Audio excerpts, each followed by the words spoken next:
बिस्मिल्लाहिर्रहमानिर्रहीम। नाजरीन, मैं उम्मीद करता हूँ कि आप बिल्कुल खैरियत से होंगे और ज़बरदस्त होंगे। नाजरीन, खुदा और इंसान का जो ताल्लुक़ है इसके बहुत से पहलू हैं। इन्हीं पहलुओं में से हम आज एक पहलू बयान करने जा रहे हैं। उसको हमने एतराफ़ के मानों में लिया है, यानी खुदा की जो मौजूदगी है उसका एहसास। इसको हम एक मिसाल से समझ लेते हैं। दो अशख़ास के दरमियान ज़मीन का तनाज़ा हुआ। एक शख्स हक पे था जबकि दूसरा ना हक पे था। दोनों के दरमियान जब झगड़ा तूल पकड़ गया तो जो शख्स हक पे था उसका ये कहना था कि हम खुदा की जो किताब है यानी कुरान मजीद है उसको रख के फैसला कर लेते, जबकि जो शख्स ना हक पे था उसको इस बात का इल्म था, इदराक था कि वो हक पे नहीं है, तो वो फौरी बोल उठा।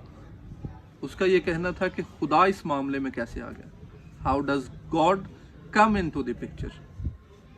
नाजरीन, कैसी अजीब बात है कि खुदा इस दुनिया का मालिक है, खुदा इस दुनिया का खालिक है, खुदा इस दुनिया का पैदा करने वाला है। उसकी जो मौजूदगी का एहसास है हम तमाम लोग उससे गाफिल हैं। इसका अंदाज़ा हम इस बात से लगा सकते हैं कि जो इंसान का वजूद है वो खुदा की मौजूदगी का एहसास है। खुदा इस कायनात की सबसे बड़ी हकीकत है और खुदा के एतराफ़ को पीछे रखा हुआ है हम लोगों ने।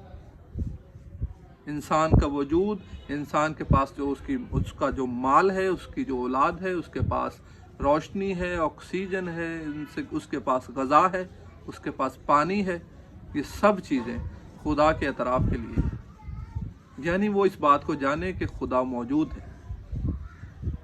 आज के इस जदीद दौर में इस बात की बड़ी कमी महसूस होती है कि हम तमाम लोगों ने खुदा की जो मौजूदगी है इसको कहीं पीछे रख दिया, जबकि हमें ये चाहिए था कि हम खुदा को अपनी तरजीह अव्वल बनाते, खुदा को हम अपनी जो प्रायोरिटी जो लिस्ट है उसमें सबसे टॉप पे रखते। मैं उम्मीद करता हूँ कि आपको आज का हमारा ये जो टॉपिक था जिसमें हमने खुदा और इंसान के दरमियान जो ताल्लुक़ है उसमें एतराफ़ के पहलू को बयान किया।